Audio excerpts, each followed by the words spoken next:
The faculty at Lincoln High School thought they knew exactly who Jessica Williams was.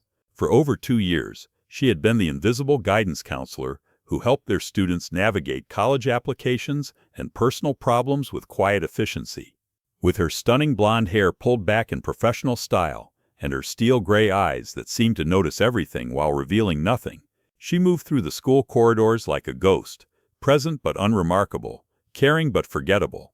They laughed when troubled student Marcus claimed his guidance counselor could handle anything. Just another burned-out teenager making up stories about the nice lady who helped with his homework. But when armed intruders stormed Lincoln High during graduation rehearsal, Marcus watched in amazement as Ms. Williams moved with lethal precision that no ordinary school employee should possess. The moment her Army Ranger tab fell from her desk drawer, everything everyone thought they knew about their quiet counselor would be shattered forever. Because Jessica Williams wasn't just another school counselor trying to make a difference in students' lives.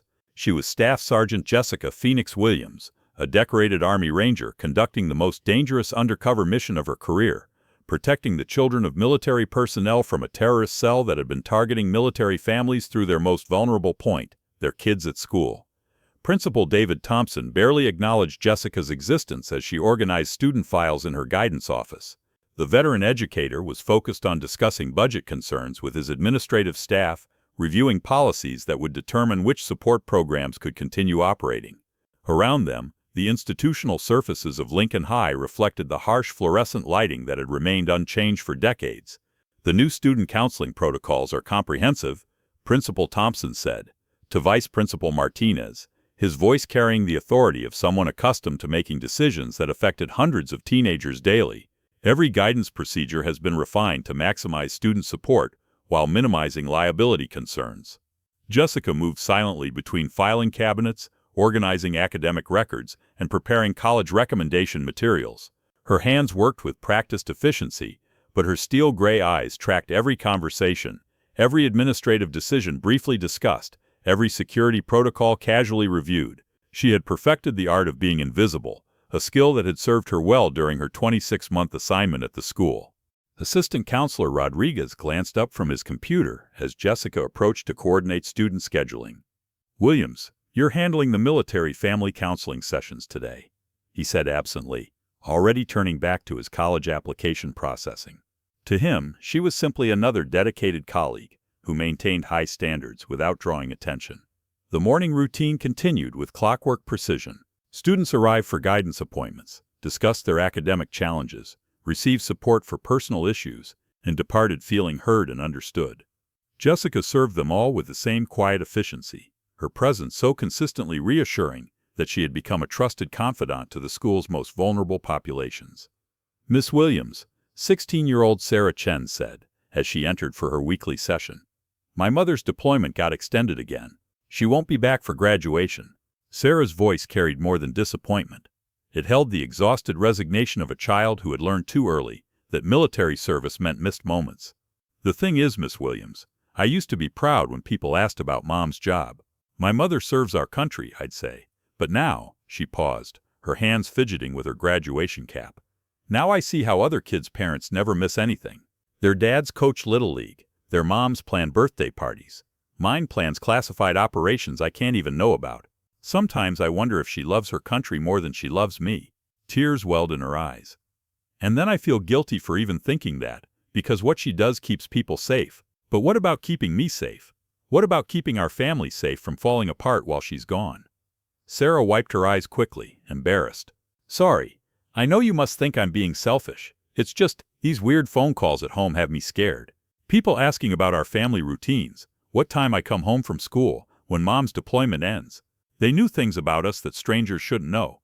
When I told Mom, she said I was being paranoid because of deployment stress. But what if I'm not?" Jessica reviewed Sarah's file while mentally cataloging the intelligence significance of Colonel Chen's extended deployment. Sarah's mother served in Army Cyber Command, and her mission extension could indicate elevated security concerns that might affect the terrorist threat Jessica had been monitoring. "How are you managing the uncertainty about your mother's return?" Jessica asked, using standard counseling techniques while gathering potential intelligence about military family stress indicators. Sarah shifted in her chair. "Sometimes I wonder if Mom's work is more dangerous than she tells me. There have been these weird phone calls at home, people asking about our family routines and school schedules. Jessica maintained her professional demeanor while internally escalating her threat assessment. Unauthorized contact with military families often preceded targeted attacks.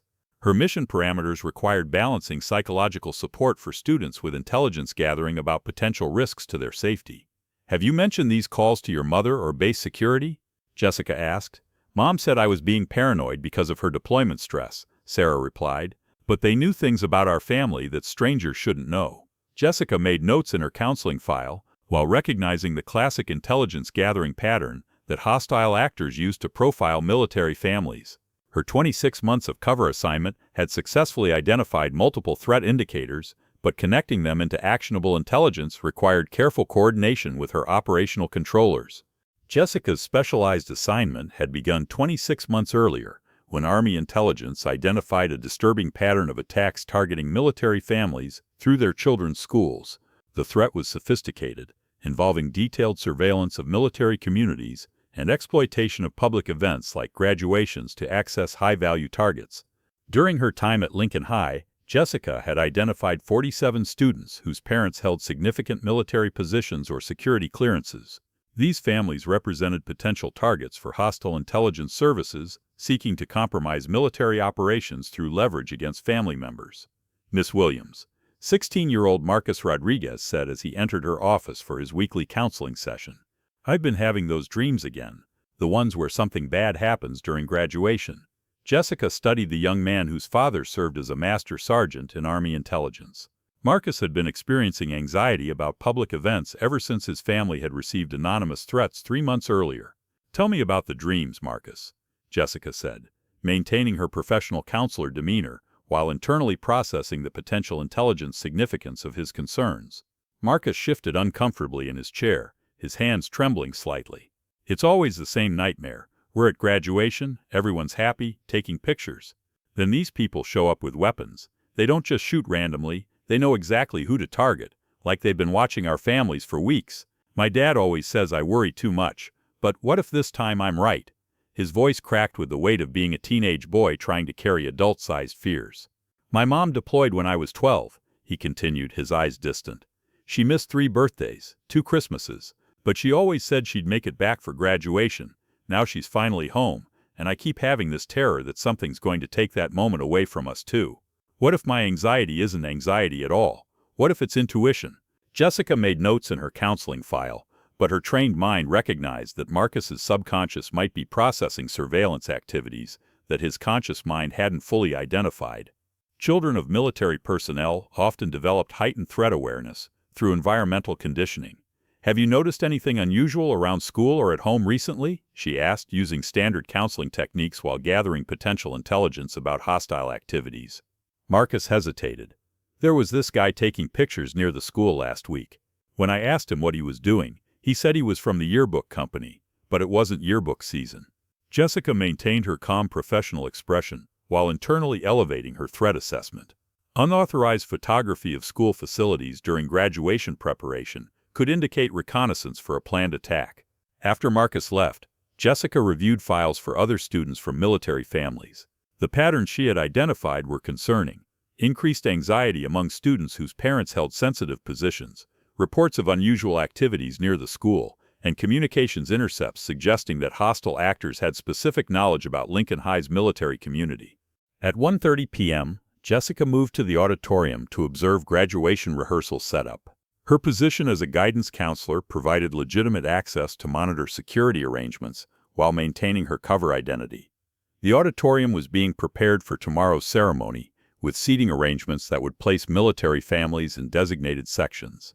Jessica noted the sight lines, exit routes, and security coverage while appearing to coordinate student participation.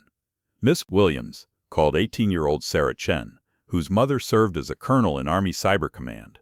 "My mom can't make it to rehearsal because of last-minute security meetings. She's really worried about tomorrow's ceremony." Jessica approached Sarah, recognizing another data point in the pattern of increased security concerns among military families. "What specifically is your mother worried about?" Sarah glanced around nervously. "She said there's been chatter about potential threats to military families at public events. She almost didn't want me to participate in graduation, but I've worked too hard to miss it." Jessica processed this information while maintaining her supportive counselor role. Chatter was military intelligence terminology for intercepted communications, suggesting planned hostile activities. Colonel Chen's concerns validated Jessica's own threat assessment. "Have you noticed any unusual activities around school recently?" Jessica asked, using the same information-gathering technique she had employed with Marcus. Sarah nodded. "There have been these people asking questions about graduation arrangements. They said they were from the district office, but when I asked Vice Principal Martinez about them, she didn't know what I was talking about." Jessica felt her operational instincts activate. Unauthorized personnel claiming district authority while gathering intelligence about graduation arrangements represented a significant security indicator. Her mission parameters required immediate evaluation of this potential threat. Vice Principal Martinez approached with obvious concern. "Jessica, I just had a very strange phone call from someone claiming to be from the state education department. They were asking detailed questions about which families would be attending graduation and where they would be seated." Jessica's operational alertness peaked. What specific information were they requesting?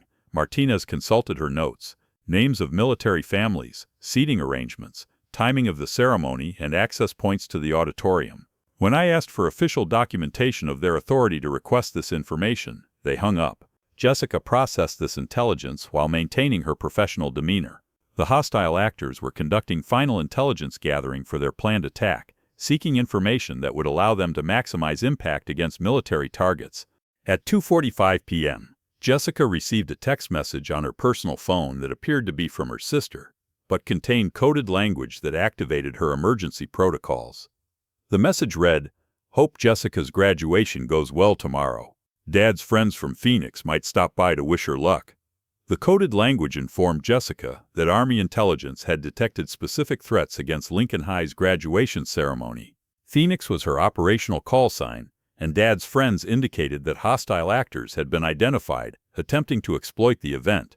Jessica maintained her professional demeanor while internally shifting to tactical assessment mode. Her 26 months of cover assignment had successfully identified the threat, but now she needed to protect the military families and students who had become targets. She discreetly activated a secure communication device concealed in her desk, transmitting a brief status report to her operational controllers. The response confirmed her worst assessments. Hostile actors were planning to exploit tomorrow's graduation ceremony to target multiple military families simultaneously. "Miss Williams," Principal Thompson appeared at her office door. "I just received a call from the district office about some irregularities with our graduation security arrangements. Could you help coordinate with the other counselors to ensure all families are properly informed about any changes?" Jessica recognized this as a legitimate administrative request, but it also provided cover for implementing enhanced protective measures. "Of course, Principal Thompson. What specific changes need to be communicated?" Thompson handed her a folder containing updated security protocols. "The district wants enhanced identification verification for all attendees, restricted access to certain areas of the building, and coordination with additional law enforcement personnel." Jessica reviewed the protocols while mentally comparing them to her operational intelligence. The enhanced measures were appropriate, but insufficient for the level of threat that had been identified. Her mission required balancing protective actions with maintaining her cover identity. At 3:20 p.m., Jessica observed suspicious activities in the school parking lot. Two individuals with professional surveillance equipment were documenting vehicle license plates and photographing family members who had attended rehearsal. Their activities were too systematic to represent casual interest. She discreetly photographed the surveillance team while appearing to coordinate student transportation. Her operational training allowed her to gather intelligence without alerting the hostile actors to her awareness of their activities. Graduation morning arrived with deceptively calm conditions that Jessica recognized as the proverbial calm before the storm. Her operational intelligence indicated that hostile actors were in final preparation phases for their planned attack during the ceremony. At 7:30 a.m., Jessica arrived at Lincoln High to coordinate graduation setup while conducting final threat assessments. Her guidance counselor role provided legitimate access to review family attendance lists, seating arrangements, and security protocols. The school's main entrance had been secured with additional checkpoints, but Jessica identified several potential vulnerabilities that concerned her. The auditorium's design included multiple access points that would be difficult to monitor simultaneously, and the parking area provided numerous concealment opportunities for hostile actors. Williams, Principal Thompson called as she entered the building. We've had several last-minute changes to family attendance. Some military families have decided not to participate due to security concerns, while others are requesting special seating arrangements. Jessica reviewed the updated attendance information while mentally processing the operational implications.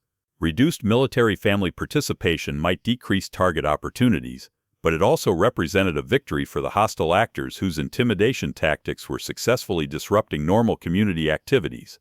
At 9 a.m., students began arriving for pre-ceremony preparation. Jessica positioned herself where she could monitor both student activities and adult access to the building. Her training in surveillance detection allowed her to identify several individuals whose presence seemed inconsistent with legitimate graduation activities. Marcus Rodriguez found her during the preparation period, his expression showing obvious anxiety. "Miss Williams, those surveillance guys from yesterday are back. They're positioned around the school perimeter with communication equipment." Jessica maintained her professional demeanor while internally escalating her threat assessment. "Marcus, I need you to stay with your assigned teacher throughout the ceremony and follow all instructions immediately without question. Can you do that for me?" Marcus nodded, recognizing the seriousness in her tone despite its outward calm. "Miss Williams, is something really bad going to happen today?" Jessica met his eyes directly. "Marcus, there are people whose job is to keep everyone safe. Trust them to do their jobs and focus on celebrating your graduation accomplishment." At 10:30 a.m., Jessica received a coded text message that activated her highest alert protocols. Army intelligence had confirmed that the attack was imminent. With hostile actors positioned around the school and weapons detected through surveillance assets, she discreetly activated her concealed communication device, transmitting tactical intelligence about hostile positions while maintaining her guidance counselor cover. The response confirmed that military and federal response teams were moving into position, but the timing would be critical. Sarah Chen approached during final ceremony preparations, her mother's absence obvious among the assembled families. "Miss Williams, my mom couldn't come because of the security situation. She made me promise to stay close to school staff and follow all instructions." Jessica recognized Colonel Chen's professional assessment of the threat while appreciating her daughter's disappointment. "Sarah, your mother's caution reflects her concern for everyone's safety. She's proud of your accomplishment even if she can't be here to see it." At 11:45 a.m., 15 minutes before the ceremony's scheduled start, Jessica observed coordinated movement by the surveillance team she had been monitoring. Their positions shifted from observation to tactical deployment, indicating transition from intelligence gathering to operational execution. She transmitted this intelligence while moving toward her assigned position in the auditorium. Her guidance counselor role required her to be present during the ceremony, but her operational mission demanded readiness to implement protective measures. "Everyone, please remember your assigned positions during the ceremony. We want this to be a memorable celebration for our students and families." Jessica noted the security arrangements that had been implemented, but her military training identified the vulnerabilities that hostile actors would likely exploit. The auditorium's multiple access points, limited escape routes, and concentration of high-value targets created conditions favoring a coordinated attack. Vice Principal Martinez approached her position during the opening remarks. "Jessica, we've had several reports of unauthorized individuals attempting to access the building through service entrances. Security is investigating, but wanted you to be aware." Jessica's operational alertness peaked.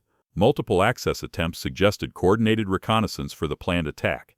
Her mission parameters required immediate protective action while maintaining operational security. At 12 p.m., the ceremony began with students processing into the auditorium while families filled the designated seating areas. Jessica positioned herself where she could monitor both the student participants and the adult attendees, her trained eyes scanning for threats while maintaining her professional counselor appearance. The graduation ceremony continued with student recognition and academic awards, but Jessica maintained constant surveillance of potential threat indicators. Her 26 months of cover identity work had successfully identified and documented the planned attack, but the next few minutes would determine whether her protective mission succeeded. At 12:15 p.m., during Principal Thompson's welcoming address, Jessica observed suspicious movement in the auditorium's upper seating areas. Individuals who were not part of the official attendance list had somehow gained access to positions that provided tactical advantages over the main floor. She discreetly activated her emergency communication system, transmitting tactical intelligence about hostile positions while appearing to coordinate student services. The response confirmed that federal response teams were moving into final positions. At 12:25 p.m., as the valedictorian speech began, Jessica detected coordinated movement by hostile actors positioned throughout the auditorium.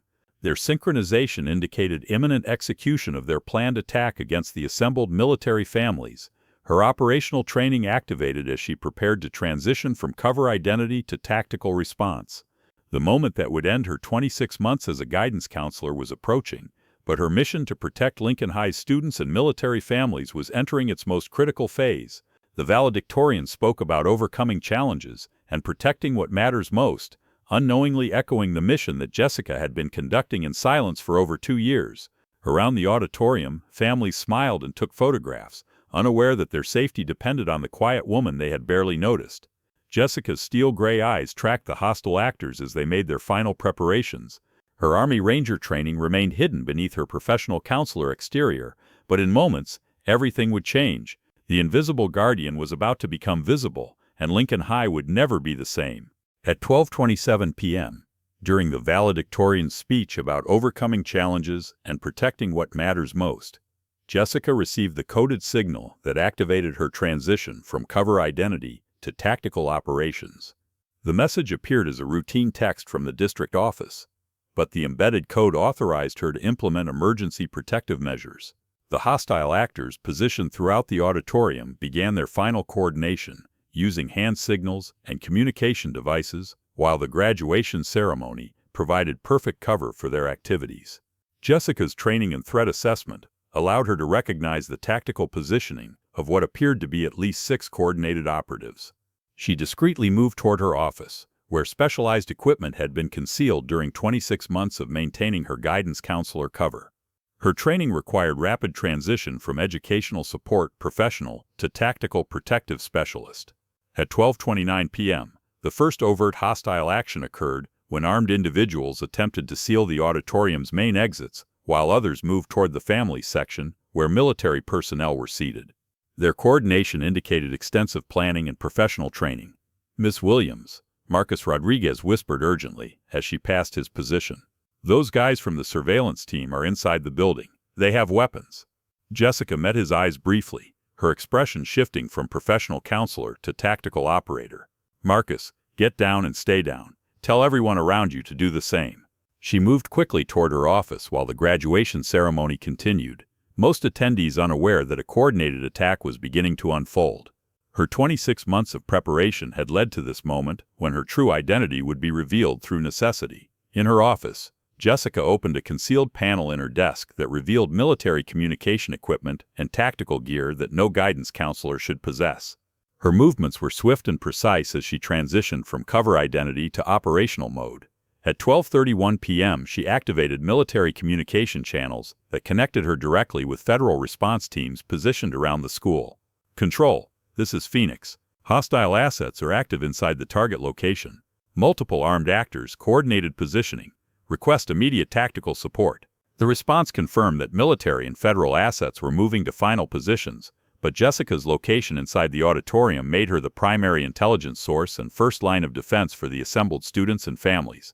At 12:32 p.m., as Jessica prepared to leave her office, the drawer containing her concealed military credentials caught on an emergency evacuation poster she had hung on her wall 26 months earlier. The drawer came loose, spilling its contents across her office floor.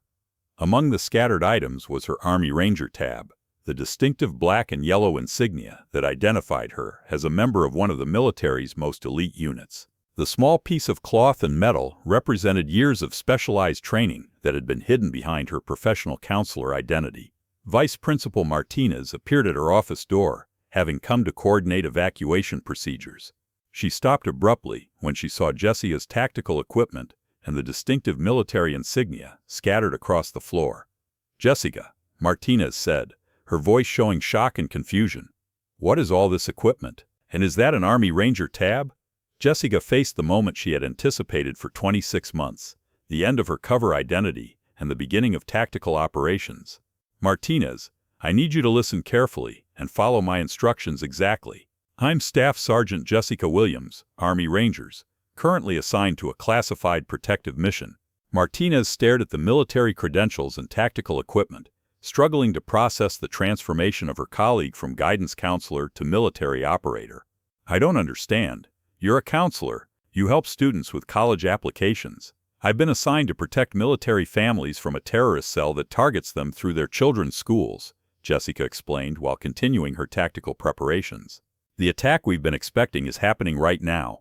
Before Martinez could respond, the sound of gunfire echoed from the auditorium, followed by screams and the chaos of people seeking cover. The hostile actors had begun their planned attack against the assembled graduation audience. Jessica completed her transition to tactical mode, her professional counselor demeanor replaced by the confident bearing of a combat veteran. Martinez, I need you to coordinate with emergency responders while I handle the immediate threat. Martinez nodded, though her expression showed she was still processing the revelation. Jessica, how long have you been a soldier? 12 years active duty, specialized in protective operations, Jessica replied while checking her equipment. But right now, I need to be a guidance counselor who can keep students safe. At 12:34 p.m., Jessica moved toward the auditorium, with tactical equipment concealed beneath her professional clothing. Her cover identity was compromised, but her mission to protect Lincoln High's students and military families was entering its most critical phase. The corridor leading to the auditorium showed signs of the developing crisis, students and staff seeking cover, emergency alarms beginning to sound, and the distant sound of tactical radio communications as law enforcement responded to the threat. Principal Thompson appeared, coordinating evacuation procedures while obviously struggling with the rapidly changing situation. Jessica, we need all counselors to help with student evacuation and family reunification. Jessica met his eyes, recognizing that her next words would permanently end her cover assignment. Principal Thompson, I'm going to handle the immediate threat, coordinate with emergency responders, and ensure that students and families follow evacuation procedures exactly. Thompson's expression showed confusion at her authoritative tone and confident tactical bearing. Before he could respond, Jessica was moving toward the auditorium, where her 26 months of preparation would be tested in the most dangerous circumstances possible. Her Army Ranger training activated as she approached the hostile situation, but her heart remained focused on the students and military families she had come to know and protect during her time as their counselor. Jessica approached the auditorium with tactical awareness honed through years of combat operations, but her motivation remained focused on protecting the students she had counseled and the military families she had been assigned to safeguard. Her 26 months of cover identity work had led to this moment of direct action. At 12:36 p.m., she assessed the tactical situation through the auditorium's rear entrance. Multiple hostile actors had positioned themselves to control exits while others moved toward the military families section. Their coordination indicated professional training and extensive planning. Phoenix, this is Control, came the voice through her tactical communication system. Federal assets are in position outside the building. We need real-time intelligence on hostile positions and civilian status. Jessica transmitted tactical information while moving into position. Control, I count 6 hostiles inside the auditorium. Professional coordination, targeting military families in sections B and C. Approximately 200 civilians, mostly students and parents. Her Army Ranger training allowed her to process the complex tactical environment while maintaining focus on protecting non-combatants. The hostile actors had chosen their timing and location to maximize psychological impact while minimizing their exposure to law enforcement response. At 12:37 p.m., Jessica observed one of the hostile actors approaching Sarah Chen's family section. Sarah's mother had stayed away due to security concerns, but Sarah herself remained with other students whose parents held sensitive military positions. Jessica made a tactical decision that would permanently expose her cover identity, but potentially save lives. She moved from concealment toward the hostile actor threatening students in her care. "Sir, I need you to move away from the students," she called out, her voice carrying authority that no guidance counselor should possess. The hostile actor turned toward her, his weapon lowering slightly as he processed her unexpected presence and confident demeanor. "Who are you?" he demanded. "I'm someone who protects these students," Jessica replied, positioning herself between the armed actor and the students while her hand moved toward her concealed weapon. Marcus Rodriguez recognized her voice from his position on the auditorium floor. "Miss Williams?" he called out, his tone showing confusion at seeing his guidance counselor confronting an armed terrorist. The hostile actor's weapon swept toward Jessica as recognition dawned in his eyes. "You're not a counselor," he snarled, his finger tightening on the trigger. Jessica's muscle memory from thousands of hours of combat training took over. She rolled left as muzzle flash lit the auditorium, the bullet splintering the wooden stage behind her. In the same fluid motion, she drew her concealed sidearm, her body positioning protecting the students cowering behind overturned chairs. "Federal agent!" she shouted, her voice cutting through the screams and chaos. "Drop your weapons now." The terrorist's eyes widened in shock. This wasn't the terrified counselor he'd expected. Jessica's steel-gray eyes had transformed from gentle guidance to lethal focus. She moved with predatory grace, using the auditorium's architecture to her advantage, every step calculated to minimize civilian exposure while maximizing her tactical position. A second hostile actor emerged from behind the stage curtain, automatic weapon raised. Jessica's training kicked in. Threat assessment, angle of attack, civilian locations, all processed in milliseconds. She fired twice, center mass, then immediately shifted position as return fire shredded the air where she'd been standing. "Marcus," she called out, her voice somehow both commanding and reassuring. "Stay down. Move toward the south exit when I tell you." Her Army Ranger training wasn't just about shooting. It was about thinking 3 moves ahead while bullets flew. She used the auditorium's slope seating to create cover angles, turning the terrorists' chosen battlefield against them. Every shot was precise, every movement deliberate. This wasn't luck. This was the result of years spent in the world's most elite military unit. Principal Thompson, observing from a protected position, watched in amazement as his guidance counselor demonstrated combat capabilities that seemed impossible for someone whose job involved college application assistance. "Jessica," he called out, "what's happening? Who are these people?" Jessica maintained tactical awareness while responding. "Principal Thompson, coordinate with emergency responders. These are hostile actors targeting military families. Follow lockdown procedures and protect the students." At 12:39 p.m., the remaining hostile actors recognized that their operation was being countered by someone with military training. Their coordination shifted from systematic targeting to tactical response against an unexpected threat. Jessica used her knowledge of the school's layout, gained during 26 months of cover assignment, to outmaneuver the hostile actors while protecting civilian evacuation routes. Her guidance counselor role had provided perfect intelligence about building security and optimal protective positioning. "Phoenix, this is Control," her communication system crackled. "Federal assets are moving to entry points. Continue providing tactical intelligence and civilian protection." Jessica coordinated with external assets while maintaining direct protective action. "Control, hostile actors are attempting to establish defensive positions in the upper seating areas. Recommend coordinated entry through multiple access points." Sarah Chen remained in her assigned position, following Jessica's earlier instructions despite the chaos around her. "Miss Williams," she called out, "my mother was right about the security threats, wasn't she?" Jessica reached Sarah's position while maintaining tactical awareness. "Sarah, your mother's caution was professional assessment. Stay exactly where you are and follow all instructions from emergency responders." At 12:41 p.m., federal tactical teams entered the auditorium through coordinated access points, their professional coordination meshing seamlessly with Jessica's protective actions. Her intelligence gathering during 26 months of cover assignment had provided crucial tactical information for their response. Staff Sergeant Williams, the federal team leader, acknowledged as he reached her position. "Outstanding intelligence and protective work. We'll handle the remaining hostile actors." Jessica nodded while maintaining her protective position near the students. Her cover identity was permanently compromised, but her mission to protect Lincoln High's military families was approaching successful completion. Marcus Rodriguez approached her position as the tactical situation stabilized. "Miss Williams, you're actually a soldier, aren't you?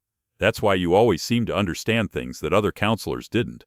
Jessica met his eyes, recognizing that her relationship with the students she had counseled would never be the same. "Marcus, I'm still the same person who helped you with college applications and listened to your concerns about graduation. I just have additional training that helped me protect everyone today." The immediate tactical threat had been neutralized, but Jessica's 26 months as a guidance counselor were concluded. Her cover identity had served its purpose, successfully identifying and countering a terrorist threat against military families, but the cost included the end of relationships she had genuinely valued. The auditorium secured at 12:45 p.m. as federal tactical teams completed their sweep of the building and confirmed that all hostile actors had been neutralized or detained. Jessica coordinated the transition from active protective operations to post-incident procedures while maintaining her focus on student and family welfare. Staff Sergeant Williams, Deputy Director Harrison of the FBI's Joint Terrorism Task Force, approached her position. Your intelligence gathering and protective actions prevented what could have been a catastrophic attack on military families. Outstanding work maintaining cover while developing tactical intelligence. Jessica acknowledged the recognition while observing the evacuation of students and families. Her 26 months of cover assignment had successfully accomplished its mission, but she remained focused on ensuring that the people she had come to know and care about were safe. Principal Thompson joined the coordination area, his expression showing a mixture of relief and bewilderment. Jessica, I need to understand what just happened. You've been our guidance counselor for over 2 years. How is it possible that you're actually a soldier? Jessica had prepared for this conversation throughout her cover assignment. Principal Thompson, I was assigned to identify and counter threats against military families through their children's educational activities. My role as a guidance counselor provided the perfect position to monitor student welfare while gathering intelligence about potential threats. Thompson studied her with new awareness. The way you connected with students, especially those from military families, the understanding you showed about their unique stresses, that was all part of your mission? No, sir, Jessica replied firmly. My concern for student welfare was genuine. The protective aspect of my mission aligned perfectly with the counseling role because both focus on keeping young people safe and helping them reach their potential. Senior Counselor Patterson, from behind her workstation, approached the coordination area where Jessica was debriefing with federal officials. Jessica, the students are asking for you. They're confused and scared, but they trust you more than any of the emergency responders. Jessica recognized the importance of providing continuity for students during the crisis aftermath. Patterson, I'll speak with them, but they need to understand that our counseling relationship may be different now that my cover assignment is concluded. In the gymnasium, approximately 150 students waited for information about what had happened and when they could reunite with their families. Jessica approached the group, noting how their expressions shifted from fear to relief when they recognized her familiar presence. Everyone, she called out, her voice carrying the same calm authority they had known during counseling sessions. I know you have questions about what happened today and about me. I'm going to answer what I can. Marcus Rodriguez raised his hand. Miss Williams, are you really a soldier? Because you moved like one when those guys had guns. Jessica met his eyes directly. Marcus, I am Staff Sergeant Jessica Williams, United States Army Rangers. I've been assigned here for 26 months to protect students and military families from the kind of threat we face today. A student from the back called out. So everything about being our counselor was fake? Jessica shook her head firmly. Nothing about caring for your welfare and helping you succeed was fake. My military assignment aligned with counseling goals because both focus on protecting people and helping them reach their potential. 3 days after the prevented terrorist attack, Jessica received orders for her next assignment while coordinating the transition from her cover identity to whatever role would follow. The successful completion of her protective mission had earned recognition from multiple agencies, but her primary concern remained the students and families affected by the crisis. Your next assignment will involve training other military personnel for similar protective roles in educational settings, Colonel Martinez explained during their final briefing. The Lincoln High model is being expanded to protect military families nationwide. 3 days after the prevented terrorist attack, Jessica sat in her former office one last time. The walls still bore the cheerful motivational posters she'd hung 2 years ago. Dream big, your future starts today. But now they felt different. Everything felt different. A soft knock interrupted her thoughts. Marcus Rodriguez stood in the doorway, still wearing a small bandage from where debris had grazed his cheek during the evacuation. Miss Williams? Can I talk to you? Like we used to? Jessica gestured to the familiar chair across from her desk. Of course, Marcus, though I should mention, I'm not technically your counselor anymore. Marcus sat down, then looked up with a small smile. Yeah, but you're still you, right? I mean, you still helped me figure out which colleges to apply to. You still listened when I was having panic attacks about my mom's deployment. That wasn't fake, was it? Jessica felt her throat tighten. None of that was fake, Marcus. Not one conversation, not one moment where I cared about your well-being.